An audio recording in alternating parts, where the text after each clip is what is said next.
I've a good place to sleep. There's food on my table and shoes on my feet. You gave me your love, Lord, and a fine family. Thank you, Lord, for your blessings on me. Thank you, Lord, for your blessings on me. Blessings on me. Sing one more song. He was wounded. Hallelujah. Oh, praise His name, Lord Jesus. Lord, habang pinaganda ko ating kapatid, Brother Gani, para sa ating opening prayer.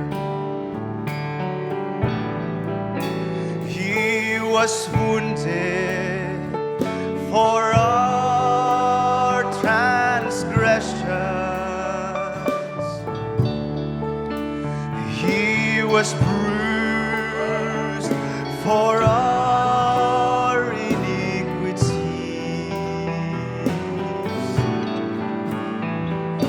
Surely He bore our sorrows, and by His stripes I am healed. Oh, He was wounded for our transgressions. He was bruised for our iniquities. Surely He bore our sorrows, and by, let's sing it once again. Sing it on a one higher key. Amen. He was wounded for our transgressions, and He was bruised for our iniquities. Surely He bore our sorrows, and by His stripes, as I call on Brother Gani, once again, He was wounded. Oh, He was wounded for our transgression. Salamat, Panginoon. He was bruised. Gamitin mo siya, Panginoon, at ingatan. Sa umagang ito, Lord, sa iyong gagamitin sa umagang ito, aking kapatid, Mary June, Lord, pagpalain mo siya, Diyos. Ikaw ang siyang manguna, Panginoon, sa gawain ito. Use him mightily, O Lord. Ganon din, Lord, sa aming awitan, Panginoon. Mga masasayang awitin, Panginoon, papuri sa iyo. Mga patotoo, marahil. Lord, sa iyo mauwi ang kalalatian sa umagang ito, Panginoon. Ito po ang samo namin dalangin sa matamis na pangalan ni Kristo Jesus. Amen. Oh, He was wounded for our transgression. Thank God. He was bruised for our iniquities. Surely He bore our sorrows,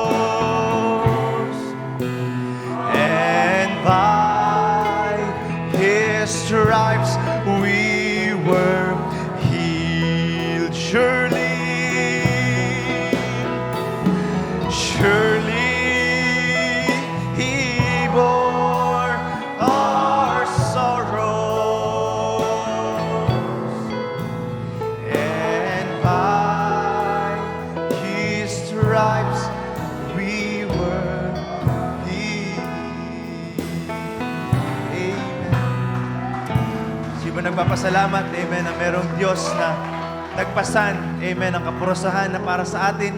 Amen, siya ang pumasan, mga kapatid. Kaya karapat dapat siyang purihin, sambahin, amen, sa araw-araw nating buhay. Hallelujah. Sa araw na ito, yan ang ating gagawin sa oras na ito. Amen. Tayo awit ng may kagalakan sa ating mga Lord. Let's sing that song, I've anchored in Jesus. Amen. Hallelujah. One life's out this ocean where mighty billows flow. I fix my hope in Jesus, best anchor my soul. When trials fears assail me, as storms are gathering o'er, I rest upon His mercy and trust Him more. Anchored in Jesus, storms of life I brave. I've anchored in Jesus, I fear no wind or wave.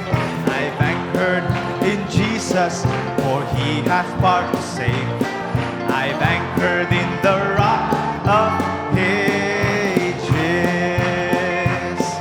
He keeps my soul from evil, gives me blessed peace.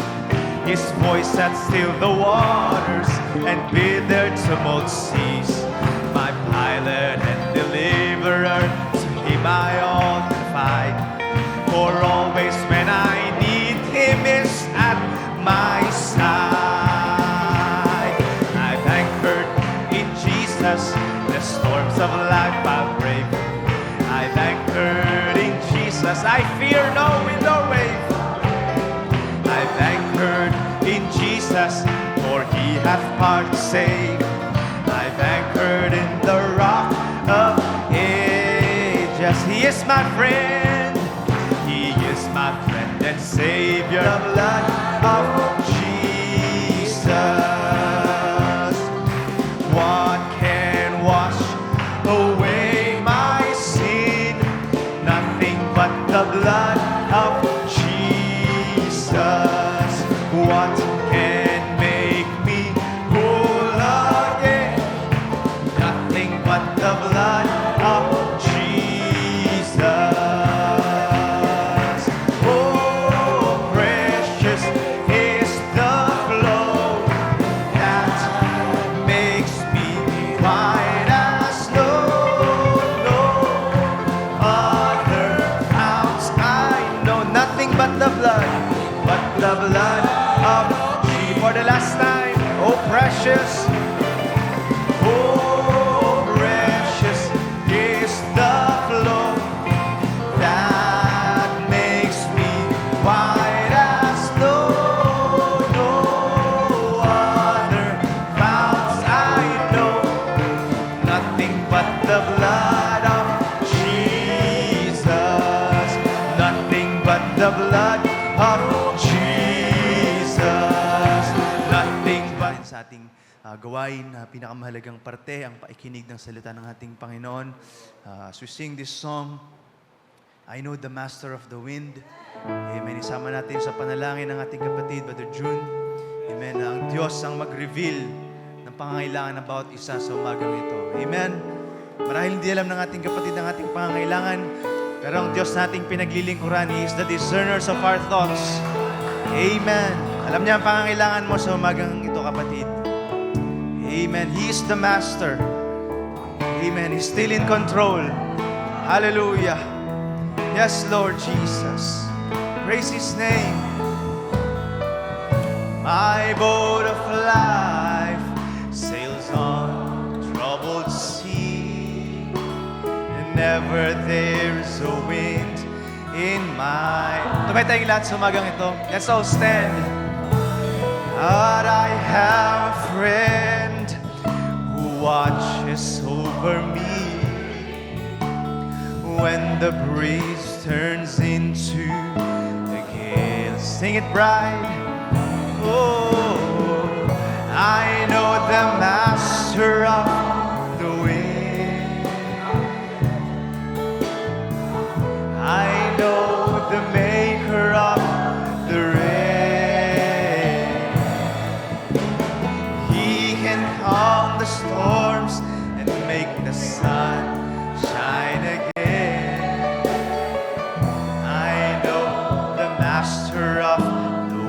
Next verse. Sometimes I soar like an eagle to the sky. Among the peaks my soul can be found. An unexpected storms, it may drive me from the heights. It may bring me low, but it will never bring me down. I know. God bless you, Brother June. Amen. Praise God. I know the maker of the rain. He can calm the storms and make the sun shine again. I know the master of the wind. Oh, I know the master of the wind. I know the maker of the rain. He can calm the storms and make the sun to shine again. I know the master of the wind. Amen. Glory to God. Yes, Lord. Mga kapatid, napakagandang awitin na ito kung marireveal lang sa atin, di ba? If we know the master of the wind, walang makakapagpapagsak sa bride. Ang kailangan lang ng bride in total revelation, who is the master of the wind? Mga kapatid, minsan, lahat man tayo dumadaan sa trials, katulad kananta natin, di ba? Sabi nga, the eagle, sometimes pa-apply sa height. Pero unexpected storm, di ba? Idadrive ka pababa. He may bring me low, but He never bring me down. Why? Because we know the master of the wind. Maraming salamat mga kapatid, napakabuti ng Panginoon sa araw na ito. Alam niyo mga kapatid, hindi ko alam kung saan ako magsisimula sa tagal natin na bilang kapatid nyo na hindi nakatayo sa inyong harapan. Nag-a-adjust din po ako. Una sa lahat, pinasalamatan ko ang Panginoon. At magkakasama tayo sa araw na ito. Although alam na mga nagdaang araw, alam natin kung gaano ang nangyari sa ating paligid, di ba? Matagal tayo din nagkaroon ng fellowship. So iba sa atin, sa live streaming. Pero salamat sa Panginoon sapagkat nakita natin ngayon kung paano unti-unti nag-aaroon tayo na lumuluwag-luwag ng konti, naalab ng government natin. So mga kapatid, ayaw ko na kayo patagalin nakatayo. Nais ko po sana samahan niyo ako para mapagsimula po tayo. Pagsalo-saluhin natin ang fresh meat, ang pagkain na mula sa dulang ng ating Ama. Mga kapatid, inaanyahan ko bawat isa na samahan niyo kong bumasa sa Hebreo chapter 11 verse 4. Nais ko po dito magsimula. Alam mo kapatid, kung marireveal lang sa atin kung sino talaga ang ating Ama, tayo talaga ang pinakamasayang tao sa buong mundo. Kailangan lang natin tumaas, umangat. Yun lang naman kailangan natin tumaas ang ating revelation kung sino ba yung ating Ama. Sapagkat sa pamagitan nito mga kapatid, ito magbibigay sa atin ng kalakasan. Ito ang magdadala sa atin. At walang pwedeng magtanggal sa atin sa ating kinatatayuan. Sapagkat bakit? We know sino ang ating Ama. Mga kapatid, nais kong basahin natin ito, Hebreo chapter 11 verse 4.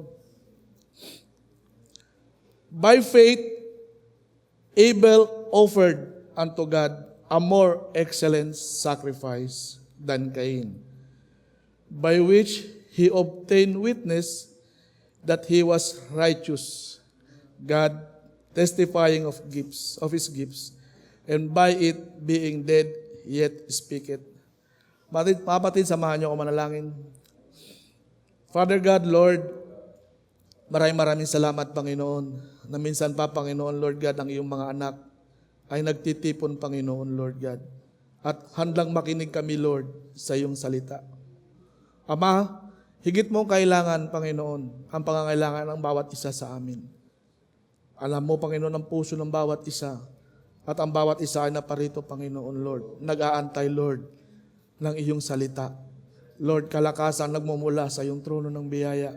Lord God, dalangin namin, Ama, Lord, na imit mo ang pangangailangan ng bawat isa.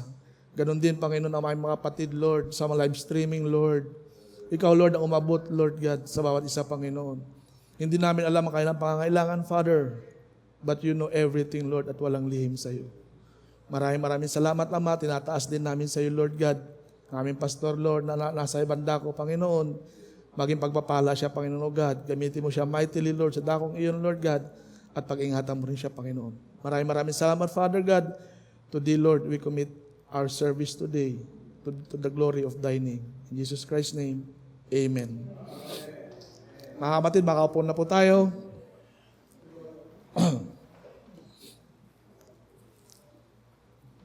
Napakabuti talaga ng Panginoon. No? Minsan lang, kailangan lang tingnan natin kung paano tayo titingin sa mga sitwasyon.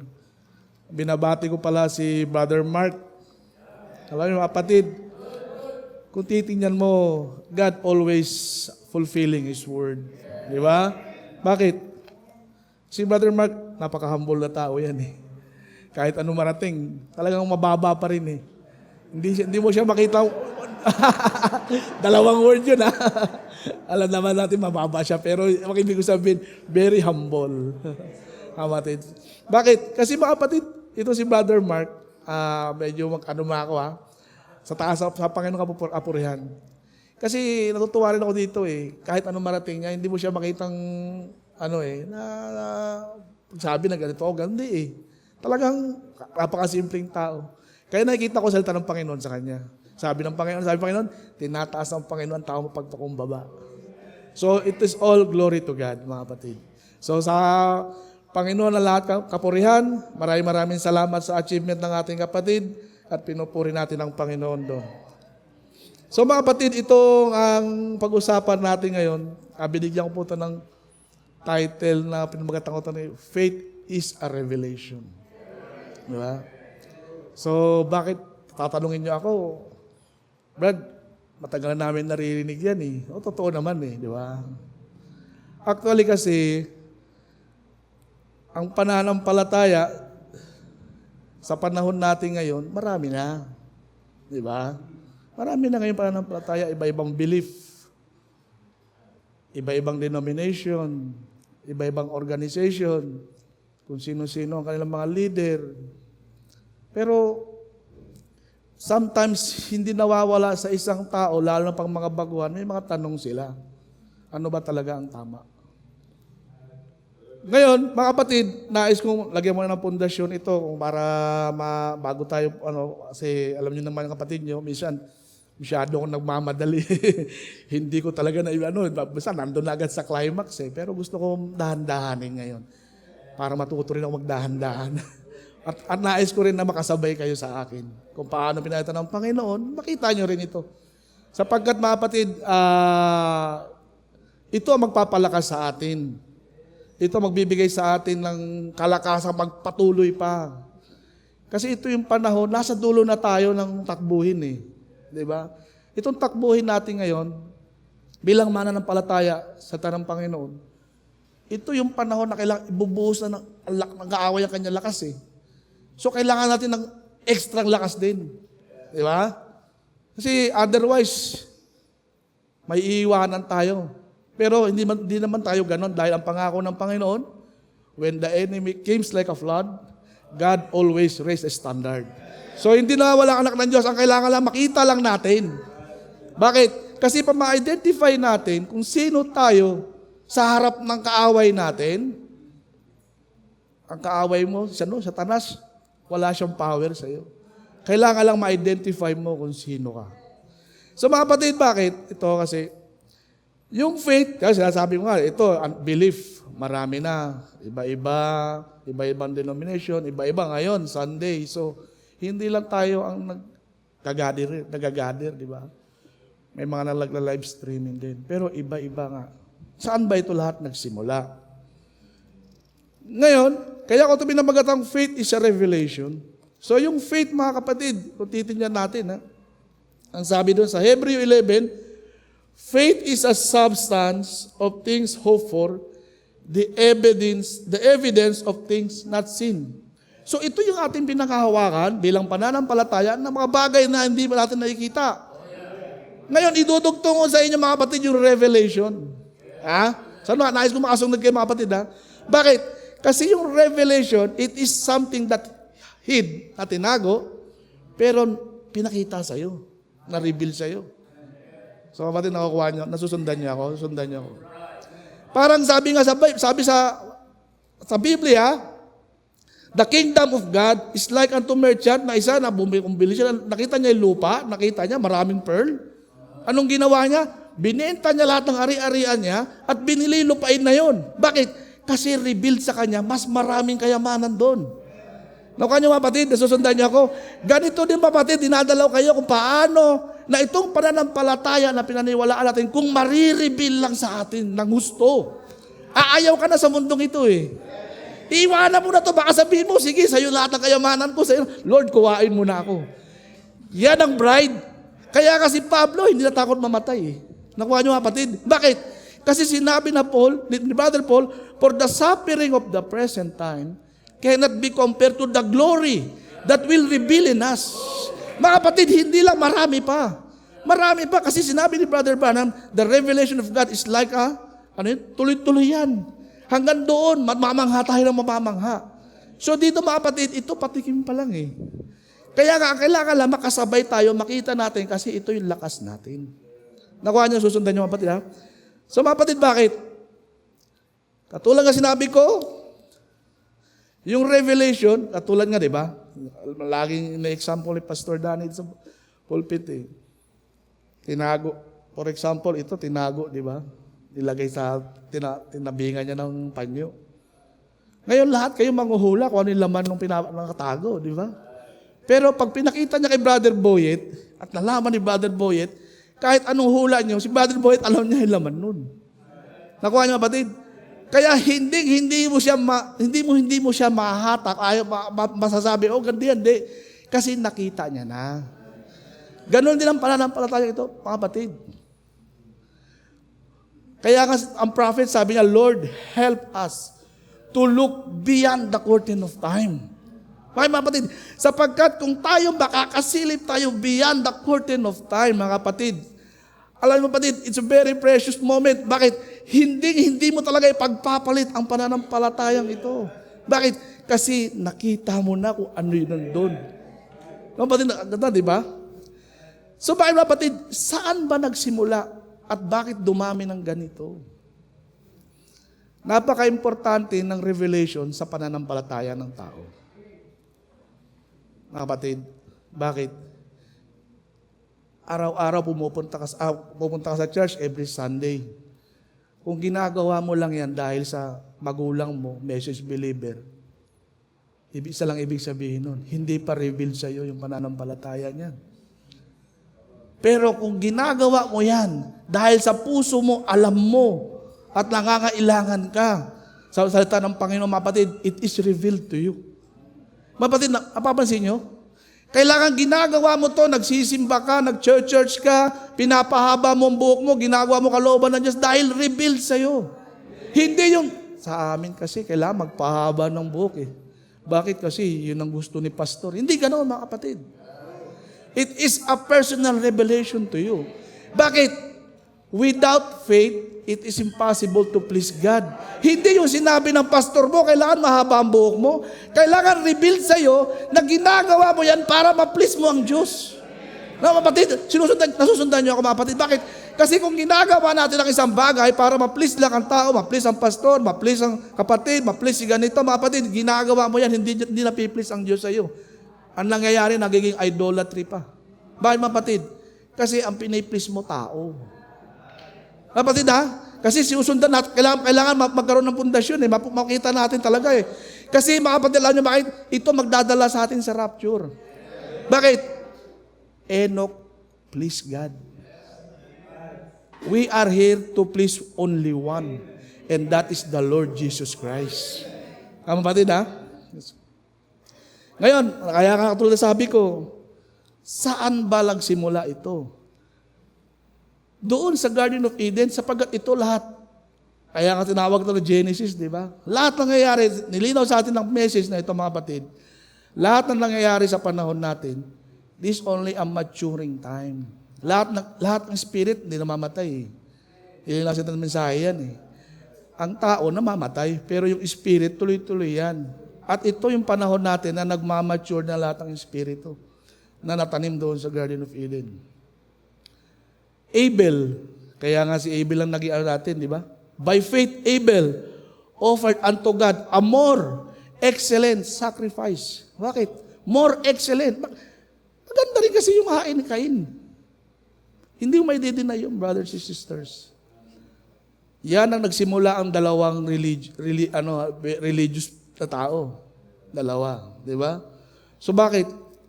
Itong isa, si Cain, lahat ng mga bunga ng lupa, inalay niya sa Panginoon, di ba? Nag-alay siya, brothers and sisters. Si Abel nag-alay din. Pero ang Diyos nalugod kay Abel, hindi kay Cain. Kaya lang sinasabi ng prophet, kung pag-aalay lang ang required ng Diyos, magiging unjust ang Diyos dahil hindi siya nalugod sa alay ni Cain. At nalugod siya kay Abel. Kung yun lang ang requirements ng Diyos, kung pagsisimba lang ang requirements ng Diyos para nandito, tapos yung isa kukunin niya, isa hindi, magiging unjust siya. Bakit? Kasi requirements niya magsimba lang Pero hindi ganun mga kapatid. Ano requirements ng Diyos? Sabi, God was pleased. Na-pleased siya sa alay ni Abel. Anong pinagkaiba ni Abel at ni Cain? Kapatid ito, mamaya ko nabibitawan para masarap yung ating pagsasalo-saluan. Napakaganda kasi mga kapatid kung makikita natin ito. Kung paano ang Diyos, hayaan nyo muna ako na ano ko yung oras para hanggang mailatag ko yung pundasyon mga kapatid. Kasi napakaganda nito, ayaw ko magmadali Kasi kadalasan nagmamadali ako, So kapatid, nais kong makita nyo kung paano sa panahon natin dumating din ang panahon na yan. Bakit? Kung paano tumakbo ang panahon ng dalawang espiritu na yan, sabi ko nga katulad ng sabi ko kanina, yung dalawang nagsasamba sa Garden of Eden, yung dalawa na yan espiritu na yan, nandito sa panahon din natin. Because tinuro sa atin ng mensaheng ito, ang tao na mamatay, pero ang espiritu, hindi. Kaya, ang espiritu ay nag-mature na sa panahon natin ngayon. Asa na sila ngayon? And that is the one which is nasa lane ni Abel, which is the bride of Christ. And the other one is the religious order of the world. Kapatid This is the religious order of the world. Kung saan sila nagsisimba rin, nag-aalay din, maganda ang kanilang mga simbahan, maganda ang kanilang mga damit, maganda ang kanilang kantahan. Kung kantahan lang ang requirements ng Diyos, mga kapatid, talo tayo. Tandaan niyo yan, Kung pagsimbahan lang ang requirements ng Diyos, lalo tayong talo. Ang gaganda ng simbahan nila mga kapatid. Hindi totoo yan, mga kapatid. But God, makikita niyo mga kapatid, ang alay ni Abel, di ba, madumi. Pero nalugod ang Diyos doon sa alay ni Abel. Pero doon sa alay ni Cain, hindi siya nalugod. Maganda ang alay ni Cain. Maaring nilagay niya pa ng maraming bulaklak yun Maganda ang altar niya. Bakit? Puro mga halaman magaganda nilagay niya doon. Pero ang alay ni Abel, madumi. Baka may marami pang tayo ng hayop doon Tumai yung yung kinakatay niya, puro dugo, sabi, di ba? Pero bakit nalugod ang Diyos kay Abel? Sapagkat si Abel ay may revelation. Mga kapatid, merong revelation si Abel. Kaya nga nais ko mga kapatid na sumabay kayo sa akin hanggang sa makita natin ang revelation na ito. Bakit mga kapatid? Sapagkat ito, sa pamagitan ng revelation ni Abel, sabi sa Bible, sabi sa binasa natin, God testifying of His gift, sabi dito, sabi doon sa basahin ko, by which He obtained witness that He was righteous. Mga kapatid, paano siya naging righteous? Sapagkat ang requirements ng Diyos, sabi, without shedding of blood, there is no remission for sin. Mga kapatid, napansin nyo? Bakit? Kasi mga kapatid, nakikita nyo, Ang Diyos ang unang gumawa ng hain nung nagkasala siya dan Eva. Bakit? Kasi ang religion, kung makikita natin, sinabi sa atin ng mensahe ito, na ang religion, ang unang religion ay sa Garden of Eden. Kung saan nagkasala si Adan at Eva, kumain sila ng bunga ng puno, alam natin kung ano yun. At ang nangyari, nagtahi sila ng dahon ng igos at tinakip nila sa kanilang katawan. At sabi ng prophet, that is the first religion. Kaya sinabi ng mensahe ito, ang religion, covering lang yan ng mga tao sa panahon natin ngayon. They are covering their sin. Tinatakpan lang nila, kaya tingnan mo, nangyayari, walang pagbabago sa buhay nila. Kahit simba sapagkat may religion sila, paglabas nila, ganun pa rin sila. Bakit dapat din sapagkat religion nila, tinatakpan lang nila ang kanilang mga kasalanan. Wala nangyayari, walang nagbabago. Bakit? Kasi walang buhay. Walang life na bumabalik sa kanila para sabihin sa'yo, magkamali ka. Alam niyo, kapatid, nakakatakot pag nalaman nila. Bakit? Na ang relihiyon, hindi sila nilalapit sa Diyos. Ito ang nagiging hadlang nila sa Diyos. Alam niyo mga kapatid, bakit? Sapagkat nung dumating ang Panginoon doon sa Garden of Eden, nagtakay pa sila Adan at Eva, at sabi doon, and they heard the voice of God walking in the garden. No, mga kapatid, pansinin nyo, nakatakip na sila, nagtago sila. Bakit? Sapagkat yung kanilang pagtakip ay hindi makakatayo sa presensya ng Diyos. Yan din ang relihiyon natin sa panahon ngayon, mga kapatid. Walang relihiyon makatayo sa presensya ng Diyos, lahat ng kasalanan lantad. Because God have a requirements. And that without shedding of blood, there is no remission for sin. Bakit, mga kapatid? Sapagkat ito, doon sa Garden of Eden, ano ang nawala? May nawala sa Garden of Eden. Ang nawala sa Garden of Eden ay ang fellowship ng Diyos sa kanyang mga anak. Kapatid, at ang Diyos sabik na sabik maka-fellowship sa kanyang mga anak. Pero nung nagkasala si Adan at Eva, Diyos din ang gumawa ng paraan. Diyos ang nagkatay ng hayop. Kaya binalabal niya yung mga balat ng hayop nito kila Adan at Eva. Yun ang unang pagkatay ng hayop na ginawa ng Diyos. Diyos ang gumawa ng paraan. Yun ang nakita ni Abel, na-reveal kay Abel. At yun ang hindi nakita ni Cain, sapagkat alam natin na si Cain ay sa dyablo, sama-sama mga kapatid. Nakuha niyo mga kapatid? Susundan niyo ako. Kasi bakit mga kapatid? Ito ang iniiwasan ng tao. Bakit siya nagsisimba? Kasi sila sisimba, kaya sila nagpupunta sa relihiyon, nagsumasama ng relihiyon, dahil takot silang mamatay. Takot silang mapunta sa impyerno. Meron silang takot. Pero ang bride, kung marireveal sa iyo ang pagmamahal sa iyo ng Panginoon, ang pagmamahal mo sa Diyos, hindi ka takot mamatay. Yan ang dahilan kaya nasabi ni Brother Branham, kahit itapon ako ng Diyos doon sa impyerno, isa lang hiling ko, Lord, dumungaw ka. Makikita mo nakataas ang aking kamay, pinupuri pa rin kita. Bakit? Kasi it is love. Ito yung fellowship na longing ang Diyos sa atin, mga kapatid. Ngayon, sabi mo, Brother John, ba't mo nasabi na ang relihiyon naglalayo sa tao? Nilalayo ng relihiyon ng tao sa Diyos. Kasi mga kapatid, relation ang kailangan natin sa Panginoon, hindi relihiyon. Bakit mga kapatid? Pansinin nyo anong ginawa ni Cain? Nakita nyo yung ginawa ni Cain, mga kapatid? Nung si Cain ay umalis sa presensya ng Diyos. Cain build a city. Di ba?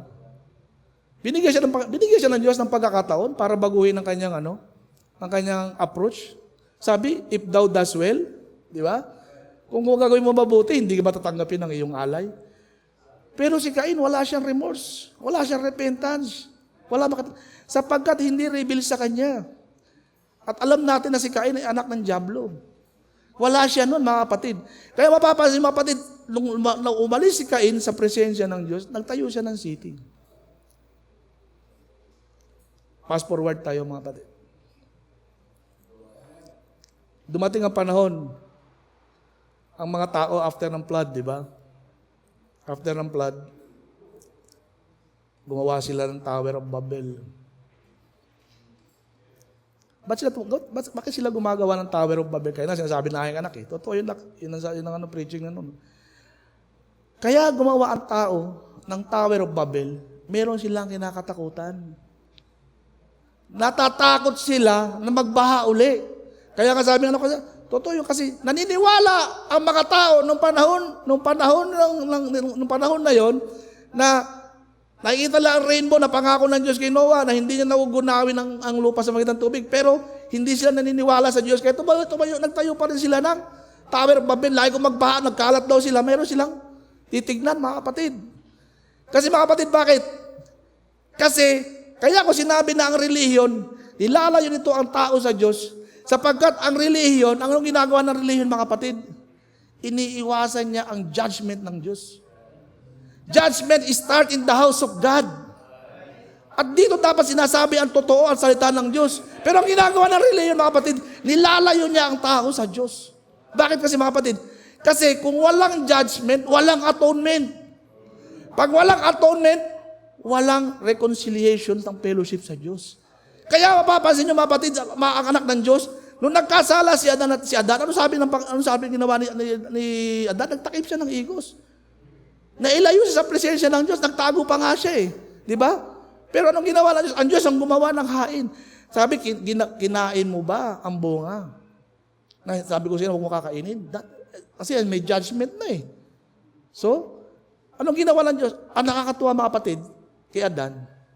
Kasi yung judge mismo, siya rin ang Father. Amen. Mga kapatid, kaya na mga kapatid, makikita niyo mga kapatid tayo, mga kapatid, kung paano ganito mangyayari, mga kapatid, kung paano ang tao nagkasala siya, Diyos mismo, ang judge, na the day you eat, you shall die, pero ang Diyos mismo, siya din yung ama mo. Siya ang gagawa ng paraan kung paano niya kayo tutubusin. Siya ang gagawa ng paraan kung paano siya makakabalik. Kaya kasabi, God reconciling the world to Himself. Sapagkat nakita ng Diyos, wala ni isa sa atin, mga kapatid, makakabalik sa Kanya. Siya mismo ang gumawa, mga kapatid. Kaya mapapansin niyo, mga kapatid, kung paano itong nangyari, yung judgment na yon. Kaya nais ko makita nyo, sinasabi sa Biblia, judgment start in the house of God. Kasi mga kapatid, dito palang Pilipino na tayo. Kaya nga pagdating ng judgment time, hindi ka nadadaan dun eh.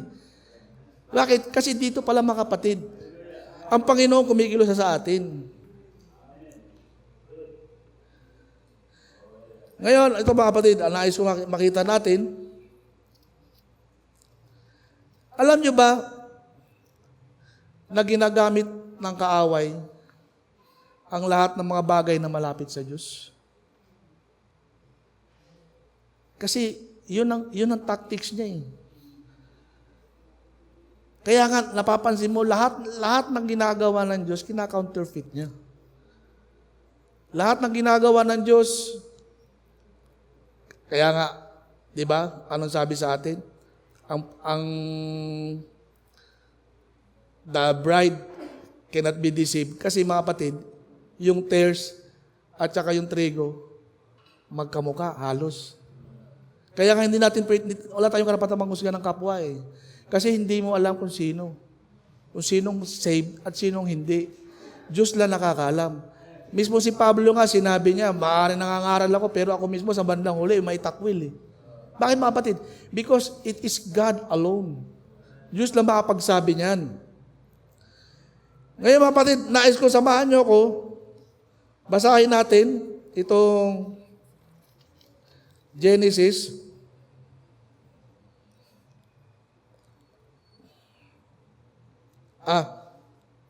Ito mga kapatid, basahin natin sa may Psalm 1 verse 5. Yan. Therefore, the ungodly shall not stand in the judgment, nor sinners in the congregation of the righteous. Sundan natin mga kapatid dyan sa 1 Peter 4:17.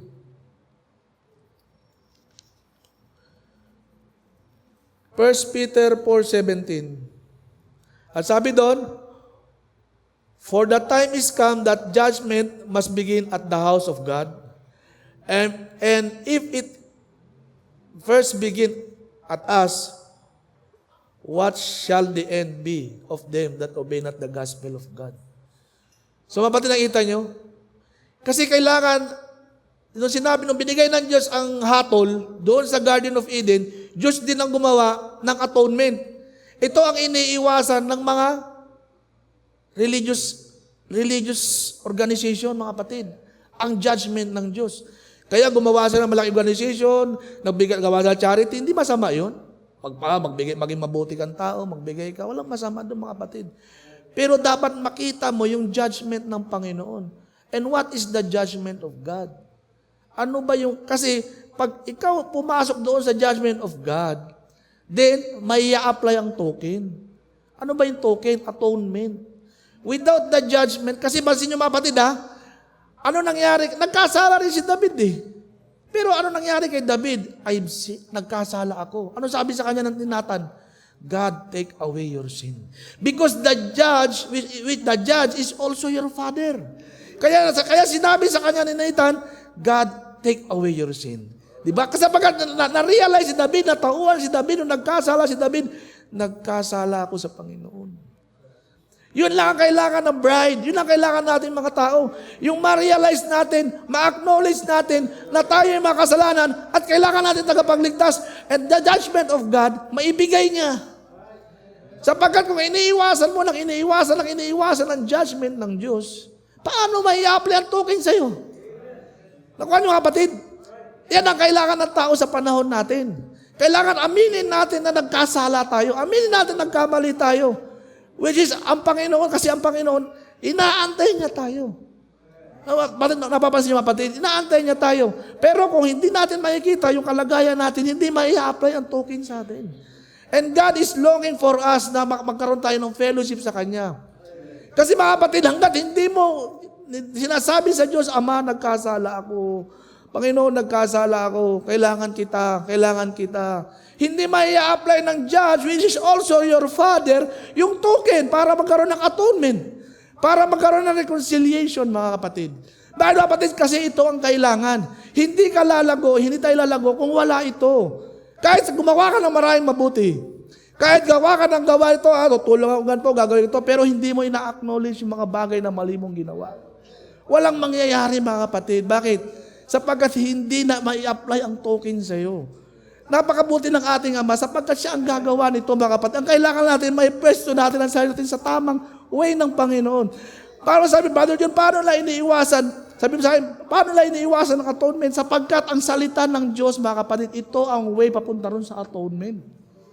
Ang salita ng Diyos, kaya ko nasabi na ito'y iniiwasan ng mga religious people. Sapagkat bakit, mga kapatid, ng mga religious organization? Bakit, mga kapatid? Sapagkat ang salita ng Diyos, ito mismo ang way papunta roon sa atonement, which is para ma-reconcile tayo sa Panginoon. Bakit? Sapagkat ito'y salita ng Diyos. Ito dapat ang nare-reveal sa kanila, pero iniiwasan nila. Mas minahal nila ang kanilang organisasyon. Mas minahal ang kanilang mga relihiyon. Mas minahal ang kanilang mga gawa, ang kanilang denominasyon. Proud member ako ng ganito. Member ako ng ganito. Malaki simbahan namin. Pero nakalimutan nila yung tamang approach. Nakalimutan nila ang Diyos. Siya mismo ang gumawa. Kaya nga, hindi kailangan ng Diyos ang tao. Tayo ang higit nangangailangan sa Kanya. Ang kailangan lang makita natin kung sino tayo sa harapan niya. Mga kapatid, babasa ako ng ilang quote. Para makita natin, magbigay natin ng pundasyon itong doon sa fellowship, paragraph 42 When God saw that His children had sinned and had gone from Him, God Himself, who is the supreme judge, made a reconciliation so He could restore that fellowship to His creatures by the shed of an animal, and that shed blood lasted for many years. Okay, mga kapatid. So, ulitin ko. When God saw that His children had sinned, when God saw that, yan. Isa pa. Isa pa. Yan. So, basahin natin ha. Yan. Then God made when God saw that His children had sinned and had gone from Him, God Himself, who is the supreme judge, made a reconciliation so He could restore that fellowship to His creature by the shed blood of an animal. Mga kapatid, mapansin nyo? Because God pronounced death. Nung sinabi niya kay Dan at Eva, the day you eat, you shall die. Because why? Because that is the word of God. God gave a judgment. The day you eat, you shall die.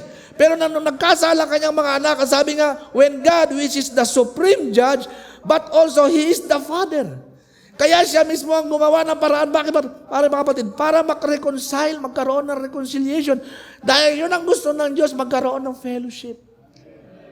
Sa pamamagitan ng reconciliation, sa pamamagitan ng atonement, sa pamamagitan ng judgment na binigay, nagkaroon ng atonement, nagkakaroon ng true fellowship.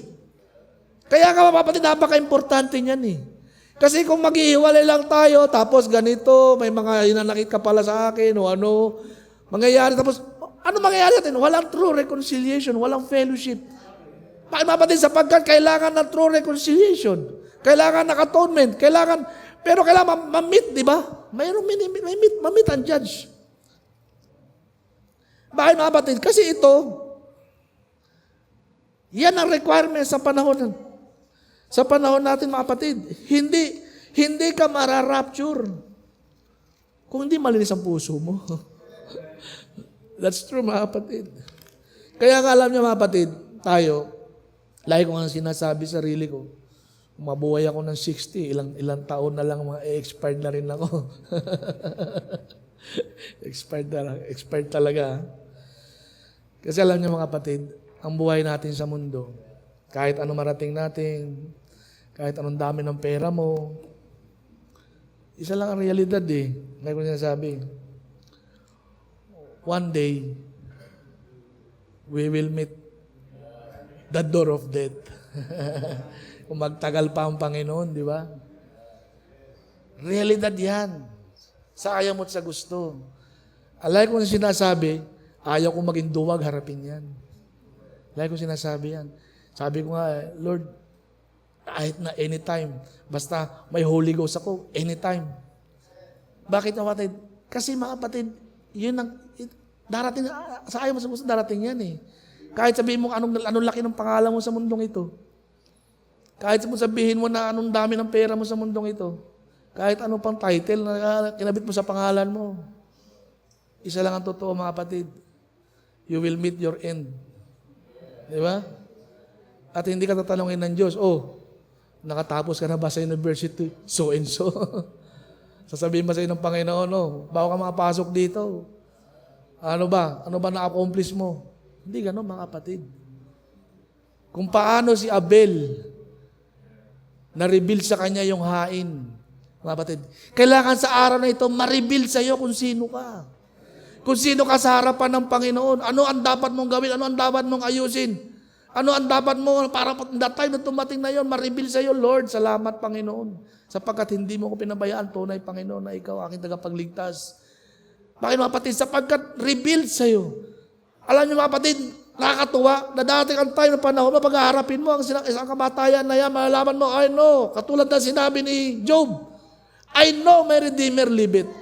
Sabi niya, at in the last day, sabi niya, in my flesh shall I see God.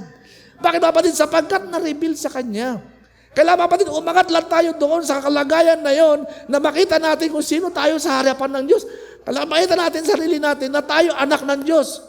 Na tayo meron tayong binigay ang Panginoon sa atin na erne sa katawan natin na may kakayahan tayo na umangat ng ganoon. Kailangan natin, anak, kumain ka lang ng kumain ng salita ng Diyos, kain ka lang ng kain, anak. Hanggang sa lumakas sa mga bagwis mo, anak. Bakit mga kapatid? Kasi itong kailangan natin. Kailangan natin magpalakas spiritually. Alam natin, nireveal sa atin ng message ito, ay tayo, ano tayo? Na parang may dalawang tao sa katawan na ito eh. Nireveal sa atin ng mensahe yan. Yung isang tao mo, kung paano yung unang kapanganakan mo, which is your flesh. Di ba? Yan, pinakain mo ng pinakain. Sabi nga ng asawa ko, anong klaseng katawan ito? Pinakain mo, nalagaan mo, dinamitan mo na maayos, ang araw makakain ng uod. Di ba? Totoo. Di ba, mga kapatid? Hindi ko kayo tinatakot. Sinasabi ko sa inyo ang realidad, mga kapatid. At realidad yan. Sa ayaw nyo at sa gusto. Mga kapatid, hindi ko kayo tinatakot, mga kapatid. Sinasabi ko ang realidad. Totoo naman eh. Damitan mo siya ng damitan. Alagaan mo. Mababangon sabon pa pinalagay mo dyan. Pinapaliguan mo pa yan. Minsan hot or cold pa eh. Heater ka pa, di ba? Ayaw mo siya magkasakit, di ba? Pero sa isang araw, sa ayaw mo sa gusto, darating ang point. Tatapusin mo. Bakit hindi mo alagaan yung isang tao sa katawan mo? Yung isang tao na kailangan niya kumain ng salita ng Diyos. Na isang araw, pag namatay itong katawan ko, ito yung katawan na pupunta doon. Sapagkat iyon ang totoong ikaw, mga kapatid. Sapagkat ito yung reflection, ito ang sabi ng prophet, this is only the negative view. Only the negative view. Bakit, mga kapatid? Sapagkat ito may unang kapanganakan, ito pinanganak sa kasalanan, ito mga kapatid, ito maraming karamdaman. Pero ang totoong ikaw, which is your soul, mga kapatid, which is the part of God, pakainin mo ng pakainin, mga kapatid. Bakit? Sapagkat itong katawan ito mawawala.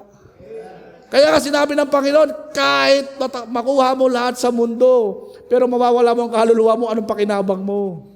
Paano ba? Sapagkat hindi tayo binibil ng Panginoon sa makalamang mga bagay. Ang hinigisin na Diyos sa atin yung ating kaluluwa. Sapagkat itong kaluluwa natin, naging dormant siya eh. Naging dormant siya, mga kapatid. Imbis na makontrol niya, when God put Adam in the flesh, di ba? Anong sabi ng Biblia? And man became a living soul. Sapagkat nung panahon ni Adan, which before the fall, hindi pa siya nagkakasala. The soul, control niya yung flesh. Kaya man became a living soul.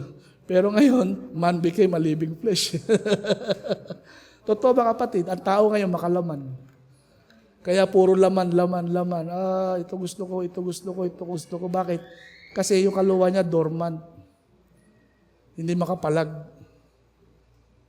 Natatalian. Which is unbelief. Alam natin yun. Anong ginagawa ng salita ng Panginoon? Binubuhay niya yan. Kaya nandito kayo, faith cometh by hearing of the word of God. Kaya yung kaluwa mo, lumalakas yan, mga kapatid, anong nangyari? Pag lumakas ng todo yan, na-reveal sa kanya na siya anak ng Diyos, nagising siya ng todo, mga kapatid, speak the word. Speak the word, mga kapatid. Bakit? Sapagkat ano sasabihin mo mangyayari? Bakit? Anak ka. Na i-restore ka. Di ba ano sabi ni Pastor Danny nung Saturday? Anong Miyerkules? Kapatid? Purpose ng revelation. Ano yung first purpose ng revelation, mga kapatid? Alam ko, mga kapatid, nakinig kayo sa live streaming nun. Ang unang purpose ng revelation, ano sabi? God to express Himself to His people. Di ba, mga kapatid? Mukhang maraming nag-live streaming nun, So mga kapatid, babasahin ko sa inyo, mga kapatid, yung quote ni Brother Branham para malaman natin kung ano yung sinabi ni Brother Branham tungkol doon ng purpose ng revelation. Sapagkat lahat ng bagay may dahilan. Purpose of revelation. Ano sabi doon? Sa Christ is the mystery revealed. Ito yung preaching ni Pastor Danny nung Miyerkules, mga kapatid. First, to express Himself completely, God in Christ. So kailangan natin ng revelation, mga kapatid, para makilala natin, katulad sabi ko sa inyo kanina, para makilala natin kung sino tayo sa harapan ng Diyos. Kaya God, ine-express niya ang sarili niya, kaya yung revelation, ine-express sa sarili niya na God in Christ. Nagpapahayag ang Diyos. Nagpapahayag siya. At ang sabi niya, second, to have the preeminence by this in His church, which is the body, His body, the bride. Ayan, mga kapatid, second. Sabi doon, to have preeminence by this in His church, which is His body, the bride. So yung una, Ang purpose ng revelation, para makilala natin na ang Panginoon, God in Christ. Kasi mga kapatid, nawala yan eh.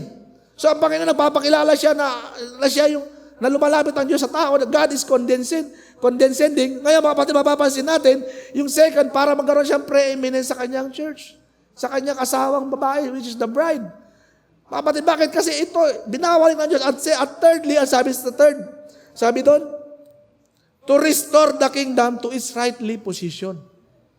Kasi mga kapatid, ito yung nawala doon sa Garden of Eden, kung paano, nahulog ang tao sa kasalanan.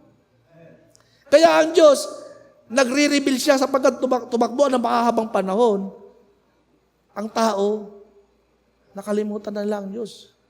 Diba? Kaya nga pagdating ng tinawag ng Diyos si Abraham. Pansinin niyo mga kapatid. Si Abraham that time, nasa land of Chaldeans. Nung tinawag, nung paglabas siya, tinawag siya ng Panginoon, palabas. Tapos, hindi alam siya pupunta, di ba? Basta tinawag siya, lumabas ka dyan, sunod ka sa akin, ganyan. Nagpapakilala ang Diyos sa kanya. At nire-reveal ng Diyos sa kanya kung paano, mga kapatid, nasabi ng Diyos sa kanya, dadami ang anak mo. Wala naman siya, matanda na siya, mga kapatid.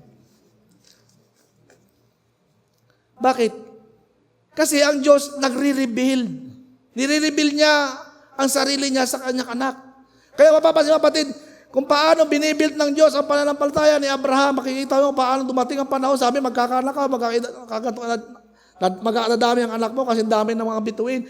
Pero mga kapatid, mapansin nyo, matanda na siya, kaya kapatid si Sarah eh.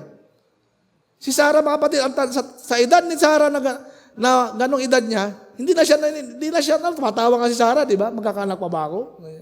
Pero pansinin nyo mga kapatid, kung paano ini-interpret ni Sarah ang salita ng Diyos, nagkakaroon ng problema. Diba? Sa Genesis 16, Genesis chapter 16, verse 2, yan. Sabi doon, and Sarah said unto Abraham, behold now, the Lord has restrained me from bearing. I pray thee, go in unto my maid. It may be that I may obtain children by her. And Abraham hearkened to the voice of Sarah.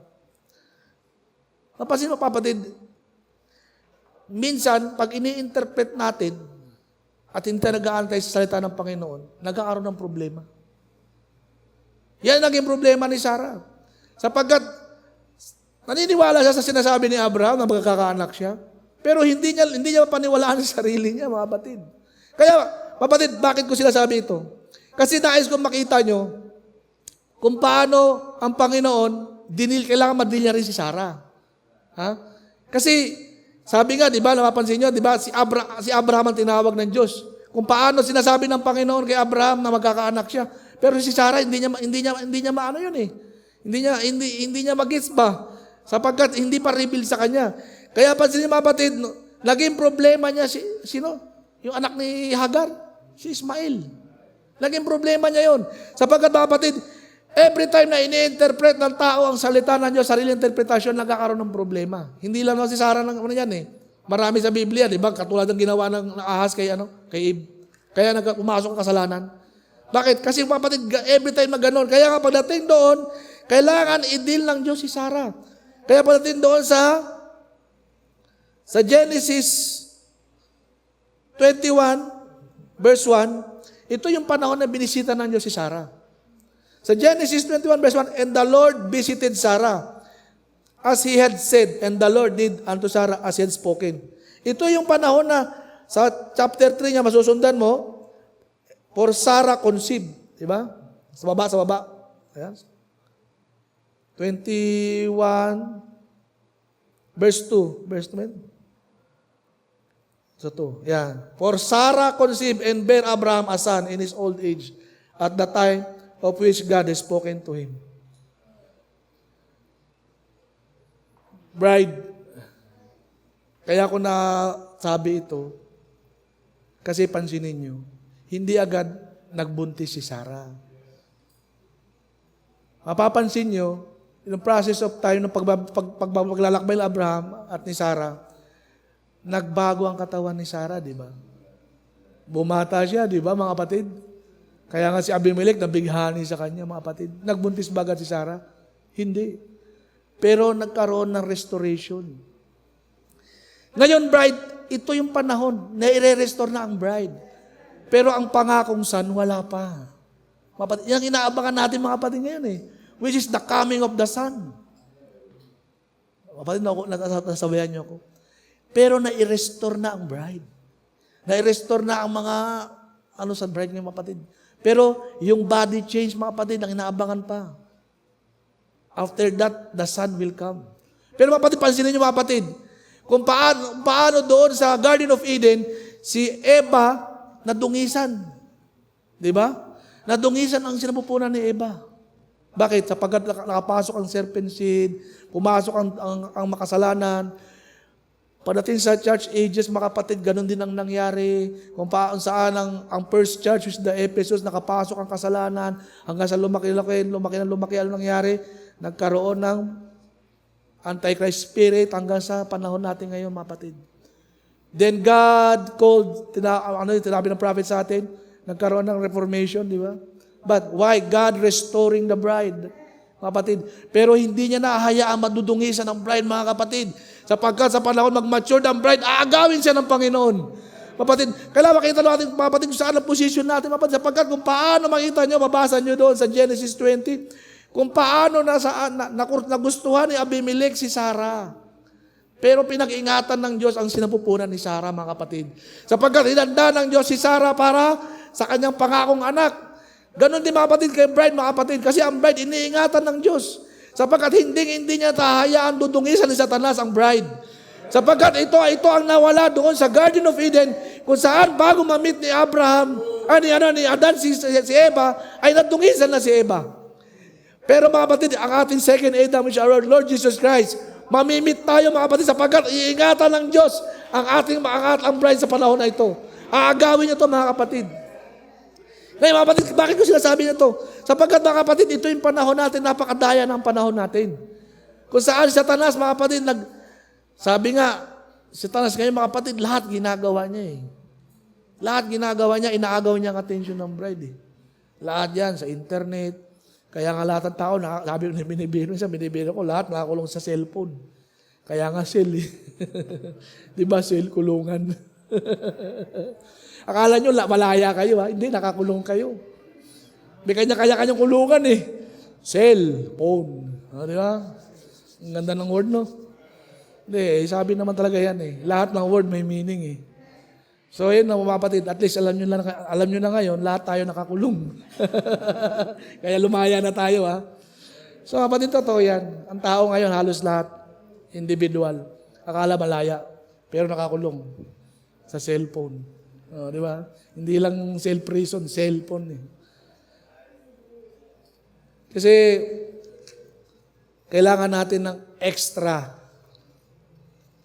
extrang lakas. Sapagkat ang panahon natin ngayon ay pukpukan na mga kapatid. Ang laban ngayon, wala na sa labas, nasa loob. Wala sa labas mga kapatid. Ang target ni Satanas, ang target niya, hindi yung mga lasinggero dyan, hindi yung mga prostitute dyan, hindi yung mga siraulo sa labas, hindi. Ang target niya, sa loob ng church. Bakit mga kapatid? Yung magagaling na demonyo, yung mga general niyang demonyo, nakaupo na dyan ngayon sa loob ng church. Yan ang target niya mga kapatid. Ang target niya, kuhain ng mga bride. Pero yan ang hindi niya magagawa. Sapagkat ang bride, reveal sa kanya kung sino siya. Ang bride, meron siyang revelation mga kapatid. Kung papasok tayo doon sa isang kalagayan, mga kapatid, na makikita natin tuluyan ang posisyon natin sa harapan ng Panginoon. Alam mo, mga kapatid, yun ang sinasabi na hindi ka na magadaya ni Satanas. Bakit? Pupunta ka sa isang lugar, wawarningan ka ng Holy Ghost. Huwag ka pumunta doon, may nakaabang sa iyo. Ay, hindi ko sasabing magsasalita ka mag-isa. Hindi ko sasabing ganun, mga kapatid. Pero, it is true. Bakit? Because ito ang ginawa ng Diyos sa mga apostles. And this is the time na dinadala tayo ng Panginoon sa ganong kalagayan. Naalala niyo si Ananias? Nung panahon na pinapersecute ni Paul, ang mga Christians, tapos nung sinalubong nung si Paul ay nabulag, doon sa si Paul ay hindi kumakain ng 3 araw, hindi umiinom, at kinausap ng Diyos si Ananias, pumunta ka sa ganitong lugar, hanapin mo si Saul. Sabi, Panginoon, sabi ni Saul, ni Ananias, Panginoon, yan yung tao na nagpe-persecute, mapatay ng mga, hindi, pinili ko siya. That is the guided ng Holy Ghost, mga kapatid. That is the time when the bride nagkaroon ng preeminence ng Panginoon sa kanyang mga anak. Mahal mga kapatid, kailangan natin ng ganong anointing. Sapagkat ito yung panahon na napakadaya. Ito yung panahon na kaharap mo, hindi mo alam kung sino. Kung Christian ba siya o hindi. Pagkaharap mo, maayos. Pagtalikod mo, iba pa lang. Mahal mga kapatid, sapagkat punong-puno ng kahipokrituhan ng tao sa panahon natin ngayon. Kaya nga naalala nyo, si Brother Branham, anong sabi sa kanya? Huwag ka pumunta doon. Sapagkat merong binagawang pain para sa kanya, mapatid. It is the same thing mangyayari sa bride. Kaya nga pag dumating tayo sa fullness, mga kapatid, mangyayari lahat sa atin yun. Bakit? Kasi it is the same God na pinaglilingkuran ng ating mga kapatid, ni Abraham, ni Jacob. It is the same God na nasa atin, mga kapatid. At mawawala ka ng takot. Bakit? Kasi alam mo, revealed sa'yo. Kaya nga mga kapatid, sabi ko, faith, kailangan magkaroon tayo kaya sabi ko, faith is a revelation. Kung ginagawa mo lang yan dahil message believer ang magulang mo, manalangin ka. Kung ginagawa mo lang yan dahil, sabi mo kasi, dito sa amin, message believer na ako, hindi porkit dito ka na sa message, sabi mo, ligtas ka na. Hindi ka mga kapatid, kailangan totally ma-reveal sa'yo. Ma-reveal sa'yo kung sino ka. Sapagkat kaya ka nagawa ni Pablo, sabi ni Pablo, ano sabi? Kahit pinatay si Pablo, sabi niya, death, where is thou sting? Sapagkat reveal kay Pablo. Na-reveal sa kanya kung sino siya. Na kahit kamatayan, hindi ka kaya kawakan. Mga kapatid, gano'n mga kapatid, kailangan umabot tayo sa gano'ng punto na umangat ang revelation natin hanggang makalimutan natin ang mundong ito. Sapagkat itong mundong ito, wala itong ginawang mabuti, mga kapatid, sa panahon na ito. Natutuwa ba kayo sa nangyayari sa paligid natin? Kahit ako hindi ako tutuwa eh. Kahit hindi ako tutuwa. Minsan ka na, dumadami ang kasalanan. Alam mo, nasasabi ko lang minsan sa sarili ko, sige na, paspasan nyo ng paspasan na matapos na. Hindi totoo mga kapatid. Without hypocrisy, sinasabi ko ito sa sarili ko yan. Minsan malakita ko, dumadami ng mga baka, sige, dumami na matapos na. Bakit? Because this is the sign of the end time. Pag dumami niya, katulad sinasabi ng ating pastor, when the iniquity of the Amorite is full. Alam mga kapatid, totoo yan. Sapagkat marami nakatayo ngayon sa mga pulpito, which is mga hindi naman tinawag ng Panginoon. Pero mga kapatid, nung ginagawa nila, iniiwasan nila, hindi nila sinasabi ang totoong salita ng Diyos. Nakakalungkot, di ba? Sapagkat mga kapatid, kung dapat na ikaw, anak ng Diyos, ikaw nandoon na nagsasaway sa kanila. Pero may ibang tao na nandoon na hindi niya sinasabi ang totoong salita ng Diyos. Kaya ka dapat maposes mo na ang kalagayan mo, tumayo ka doon. At ang kasalanan ay taboy mo. Sapagkat ayaw ng Panginoon yan. Mga kapatid, ang iniquity. Totoo yan mga kapatid. Kaya ka Panginoon, minamadali niya na ang bride. Possess your position. Tayuan mo na. Tumayo ka. At ang kasalanan ay taboy mo sapagkat ayaw ng Diyos ang kasalanan. Ang kasalanan ay mabayagpag sa panahon natin. Kung paano ang kasalanan ngayon, ano na kaya ginagawa ng mga tao ngayon, mga kapatid? Ang mga tao sa pulpito, ayaw lang sabihin ang totoo. Oh, maawa kayo sa sarili nyo. Ang Panginoon nagagalit na. Ayaw niya yung kasalanan. Malapit na bumagsak ang husgahan ng Diyos, mga kapatid. Minsan nakakasakit, mga kapatid. Bakit? Sapagkat marami nagre-relax. Marami na sa pulpit. Hindi lang isa, 12, hindi lang lahat. Ano ginagawa nila? Bakit ayaw nung sabihin ang salita ng Diyos? Ayaw nung sabihin na ang totoo. Bakit? Hindi ba kayo natatakot sa akin? Sabi ng Panginoon. Malapit na akong dumating, sabi ng Panginoon. Nakagalit na ako. Sabi ng Panginoon, ibubuhos ko na ang galit ko. Mga anak, sabi ng Diyos, magsilapit na kayo. Darating ang time, isasara ko na ang pinto, sabi ng Ama.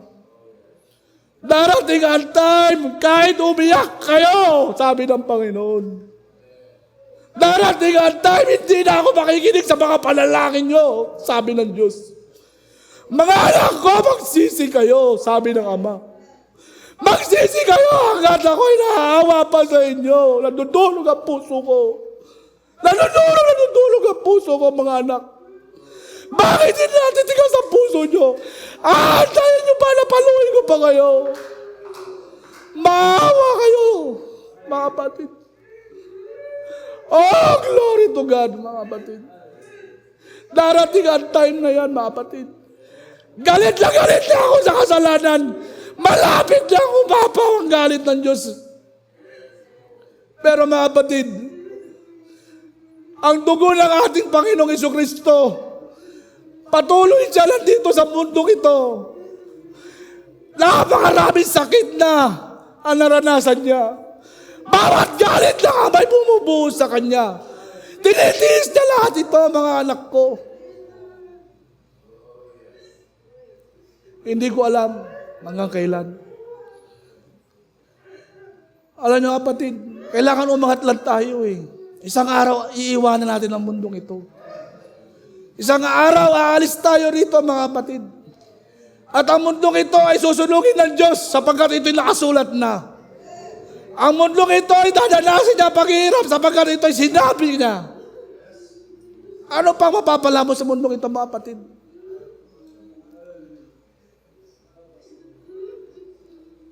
Oh, glory to God. Ang bawat isa sa atin, mga kapatid, alam ko ang pagtitiis nyo. Kahit naman ako nahihirapan din. Sapagkat pare-pareho tayong tao. Pero ang Panginoon, mga kapatid, hindi niya tayo pinabayaan. Kailangan lang ma-reveal sa atin kung sino tayo. Kailangan lang posisyon natin ang ating posisyon na kung saan tayo ang Panginoon, mga kapatid. Siya ang ating ulo. Hindi ko alam mga kapatid. Maraming salamat sa Panginoon sapagkat sa pamagitan ng salita niya sa mensaheng ito mga kapatid. Tinuturuan niya tayo.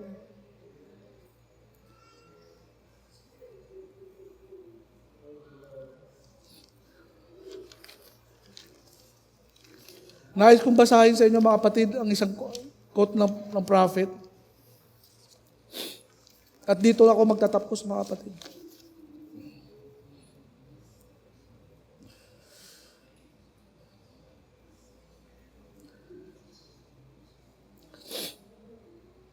Sa God of this evil age,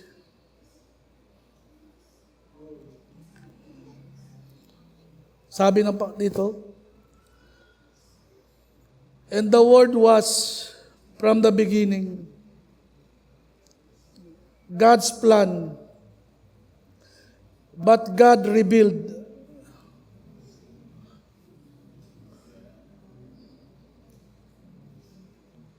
God's plan.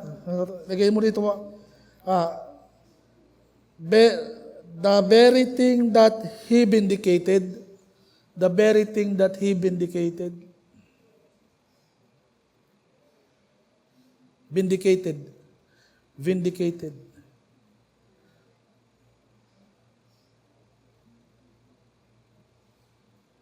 Yeah.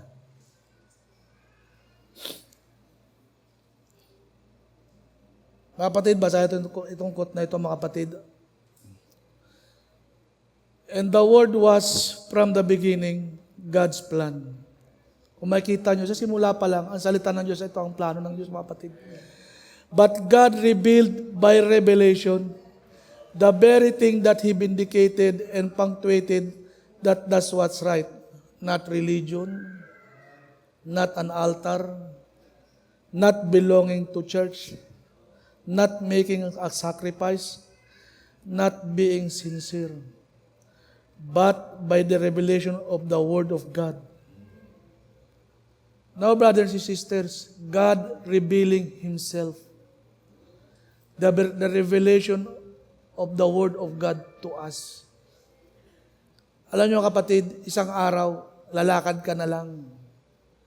When God fully revealed to you, mawawala ka na lang. Why? It's like Enoch. It is a personal relationship with God. Individual po yan. Hindi porkit ang mama mo, papa mo, message believer, maghahayahay ka na lang. You must experience Him as Paul experienced. Nagkaroon siya ng sarili experience si Paul. Kung saan binalik-balikan niya. Binalik-balikan niya mga kapatid. Ang lugar na kung saan na-encounter niya ang Panginoon.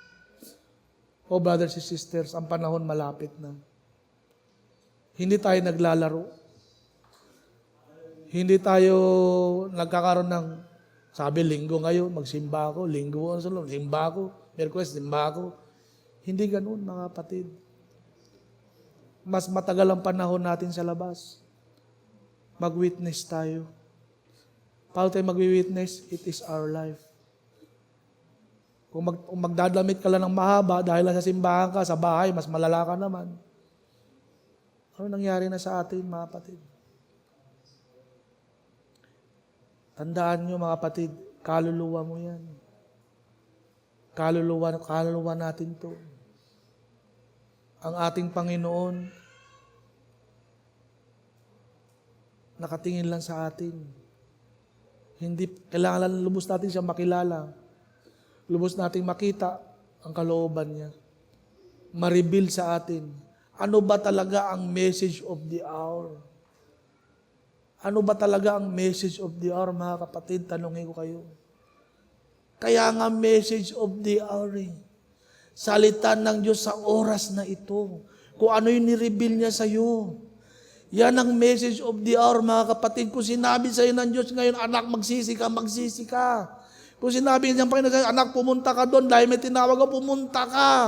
Yan ang message of the hour, mga kapatid. Ang ipamuhay mo ang sinabi ng salita ng Diyos sa panahon mo, sa oras mo. Hindi sa oras nila, kundi sa iyo, kung ano yung sa iyo.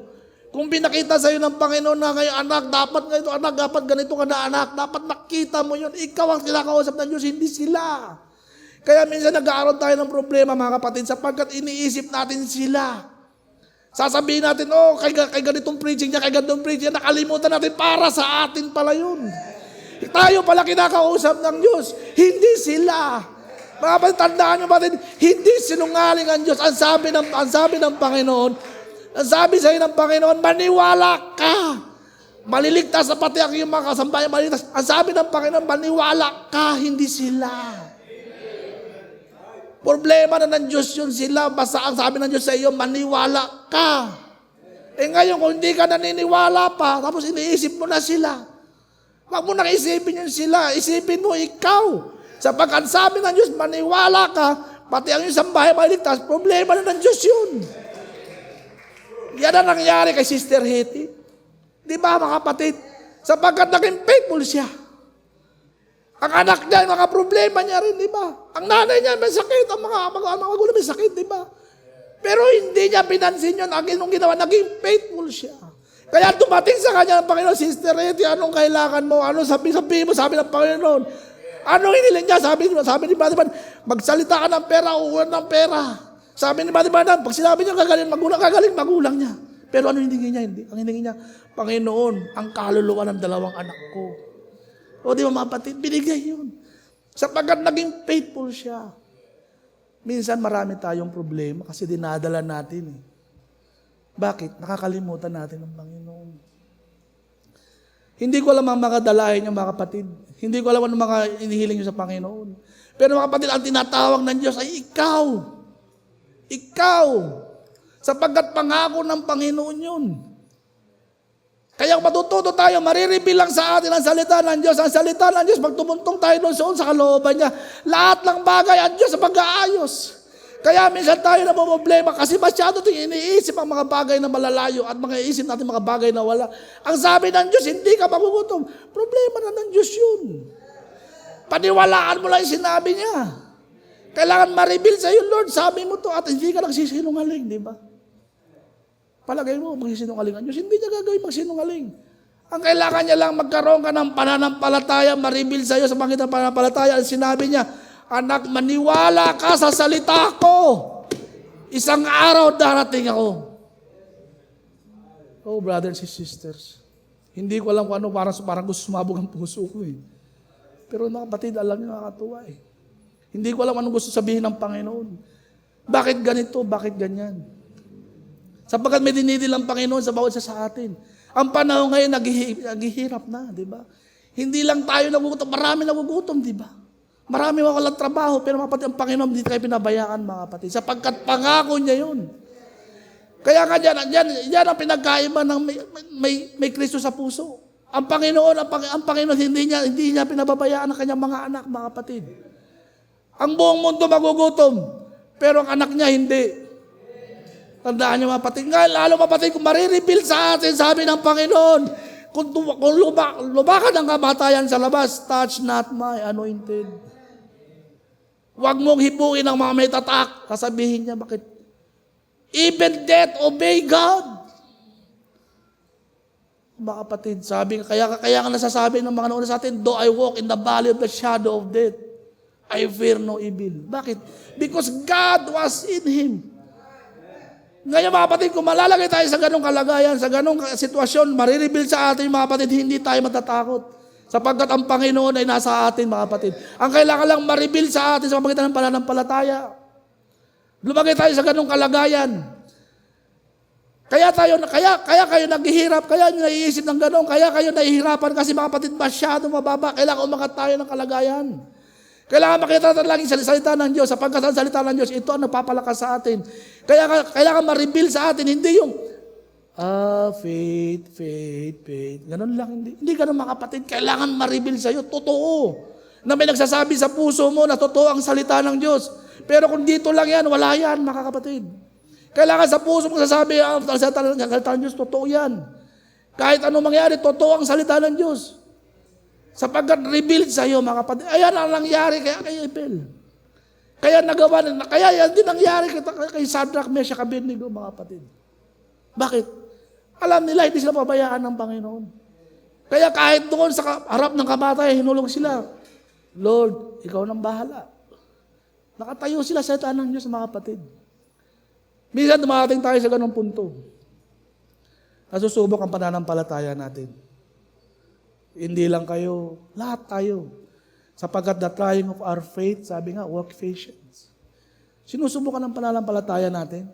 Kasi minsan, kadalasan, marami sa atin, totoo naman po, nagbasa tayo ng Biblia, nabasa lang natin. Pero hindi nahulog sa puso, nandito lang. Kaya pagdating ng wala na. Inagaw na Satanas na. O, di ba? Ganun yun, sabi sa Satanas, o kita mo, wala na. Sapagkat hindi revealed sa iyo. Dalawang klase ang pananampalataya, mga kapatid. Kaya nga nabanggit ko kanina, kung paano si Satanas, lagi niyang gumagaya eh. Lagi niyang ginagamit ang malapit sa Diyos. Di ba? Kung anong ginagawa ng Diyos, lalapit lang si Satanas yan. Kaya nga, anong ginawa si Satanas? Merong nag-worship din naman siya, di ba? Pero kapatid, ano ba talaga ang pinag-iba? Yung ma-reveal sa iyo ang salita ng Diyos. Dahil Satanas, mismo ang Biblia nagsabi, kung naniniwala ka, sabi ng Bible, the devil also believe and tremble. Naniniwala rin sila. Nanginginig pa nga eh. Pero mga kapatid, anong nais kong makita natin? Na mula sa araw na ito, nais ko mga kapatid, na umangat tayo ng kalagayan. Hindi nananampalataya ka lang dahil magulang mo, end-time message believer. Hindi ganoon. Hindi na napahaba mo lang buhok mo dahil sa church namin, bawal maiksi. Hindi ganun.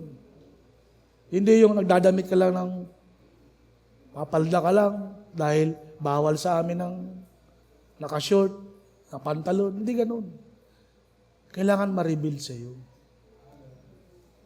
At pag na-reveal sa'yo, sino ang piniplease mo? Tao? Hindi. Diyos. Ang Diyos na tumawag sa'yo ang napiplease mo. At pag dumating ang time, when God is pleased na pleased sa'yo, then, alam mo na yun. Like Enoch. Di ba? We are here. Hindi para magpakita lang. We are here to please Him na tumawag sa atin, mga kapatid.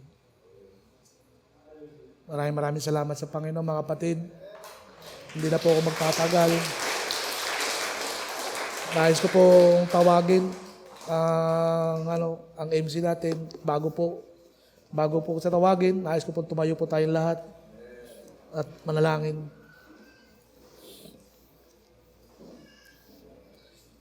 Samahan niyo ako manalangin, mga kapatid. Father God, Lord, maraming salamat, Ama, sa oras na ito, Panginoon, na kami binibisita mo, Panginoon. Kailangan namin, O God, ng kalakasang espiritual na nagmumula sa iyong trono ng biyaya. Patawad po, Panginoon, sa mga pagkukulang namin. Patawad po, Ama, sa mga bagay na nagawa namin na hindi naging mabuti sa harapan mo. Dalangin namin, dakilang Diyos, Lord. Dagdagan mo pa, Lord, ang pananampalatayang nilagay mo sa aming mga puso.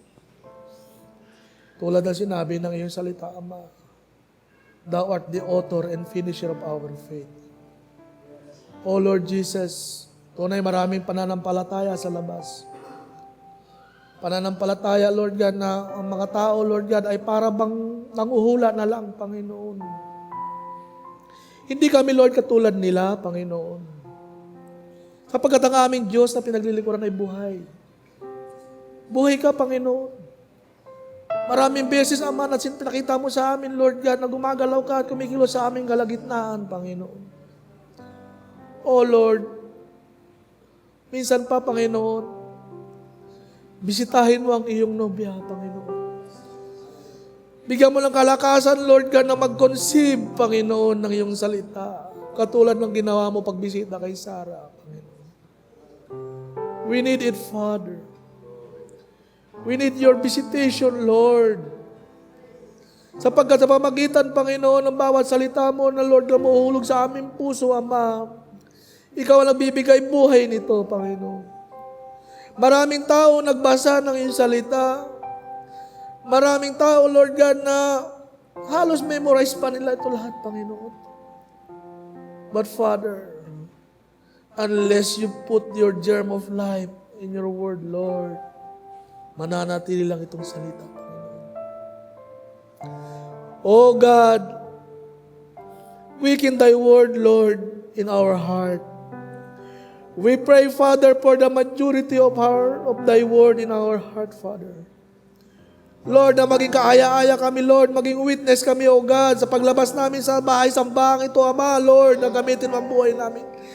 Tumawag ka ng maraming kaluluwa at sawayin mo, Lord, ang lahat ng gawa ng kasalanan, Panginoon, O God, sapagkat namumuhi ka rito, Panginoon.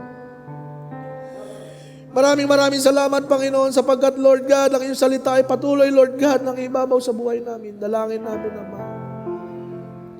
Napag-ingatan mo, Lord, ang aming mga kapatid na ito, Panginoon. Ikaw, higit nakakalam, Lord God, ng level ng pananampalataya ng bawat isa. O God, mga kapatid, may pangangailangan, Panginoon, sa araw na ito, Panginoon, O God, tinataas namin sa iyo, Lord. Ito man ay financial, ito ay physical, O God. Ito man, Lord God, ay mga pag-iisip na, Lord God, na gumugulo sa kanila, Panginoon, Lord, dalangin namin, Ama, na ikaw, Lord God, ang umayos ng lahat. Sapagkat sinabi mo sa iyong salita, walang imposible sa iyo, Ama. Maraming salamat, Father God, Lord, Sa iyo namin binabalik ka po rin ang pasalamat sa araw na ito, Panginoon. Tinataas at pinupuri ka namin, Panginoon, O God. In Jesus Christ's wonderful name. Amen. Amen. Natawagan ko si habang natin, he was wounded. Amen. He was wounded. He was wounded. Amen. He was wounded For our transgression. Thank you, Lord. He was bruised for our iniquities. Surely, yes, Lord, surely He bore our sorrow.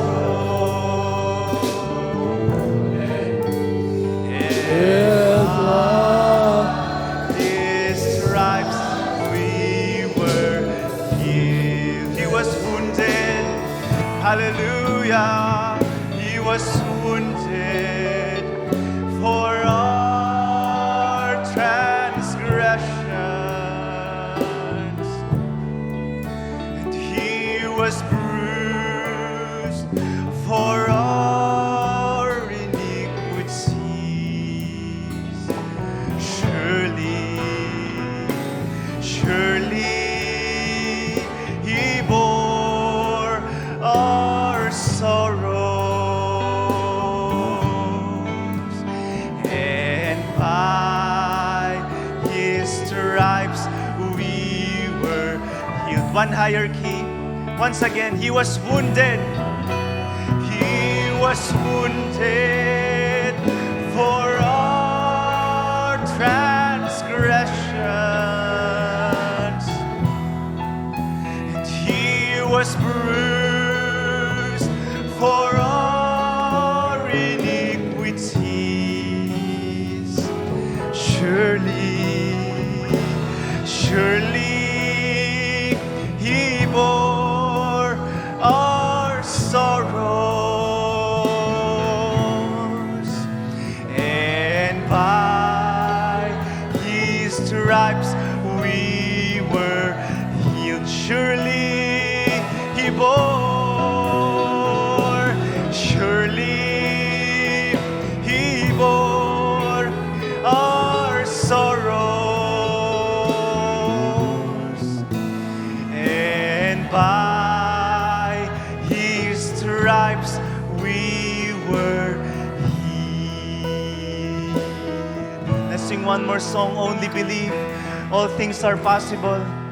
Kung pinaganda ko ating kapatid, Brother Alfred, maganda na mensahe, mga kapatid. Faith is real, sabi ni Brother Branham. Kung paanong tunay ang aking suot, sabi ng ating kapatid, Brother Branham, ganun din ang ating pananampalataya. It is as real, amen, as the birds, hallelujah, as real as the trees, amen. That's faith, amen. And faith is the substance of things hoped for and things not seen, amen. Lord Jesus, fear not, little flock, from the cross to the throne, from death into life. God bless you, Brother Alfred. For His own all power in earth, all power above.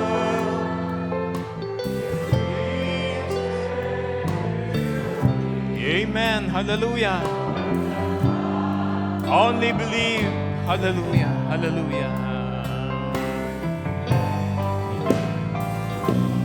Only believe.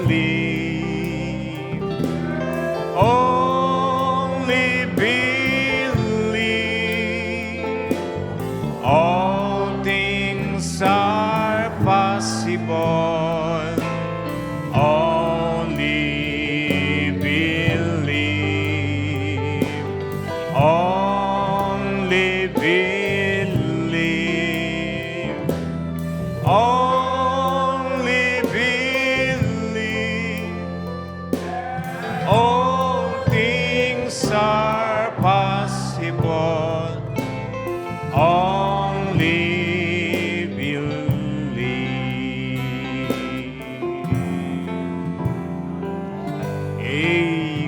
Palakpakan natin ang Panginoon. Hallelujah. Amen. O dakila naming Diyos, kami po ay nagpapasalamat, Panginoon, sa iyong mga salita, O Diyos. Lord, dinadakila ka namin at ipinagkakaloob sa iyo ang pinakamataas na papuri, Panginoon. Sapagkat pinili mo ang bawat sa amin, Panginoon, upang bigyan ng binhi, Panginoon, sa huling kapanahunan na siyang nagdidikta, Panginoon, sa aming mga puso, Lord, kung ano ang aming mga gagawin. Panginoon, salamat sa kapahayagan na ipinagkaloob mo sa iyong bride sa kapanahunang ito, Panginoon. Na kung wala ka, Panginoon, ay hindi namin alam kung ano, Lord, ang aming gagawin. Hindi namin alam, Panginoon, kung saan kami pupunta.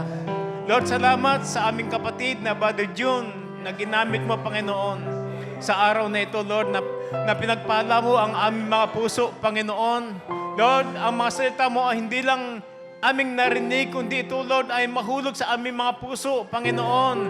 At ito, O Diyos, ay makita sa aming mga buhay. Lord, i-bless mo, Lord, ang aming kapatid na Brother June. Patuloy siyang ingatan, Lord, ang kanyang buong sambayanan, ang kanyang mga mahal sa buhay, Panginoon. Patuloy, Lord, na i-bless, Panginoon, sila sa lahat ng mga bagay. Lord, salamat, Panginoon, at patuloy na alalahanin ang aming buting pastor, Danny, Panginoon, na patuloy siyang gamitin, Panginoon, sa lugar, Lord, kung saan man siya dinala, Panginoon, sa umagang ito. Na i-bless din, Lord, ang aming mga kapatid sa dakong yaon ng Malabon. Lord, salamat po sa araw na ito at sa aming pasamantala na pag-uwi sa aming mga tahanan, Panginoon. Muli ingatan ang bawat sa amin at ilayo mo kami, O Lord, sa anumang sakuna at anumang kapamakan. Lord, sa namin ipinagkakaloob ang walang hanggang kadakilaan, kalulahatian sa makapangyarihang pangalan ni Jesus na aming tagapagligtas. Amen and amen. Amen. No, hallelujah. Amen. Praise God. At tayo po ay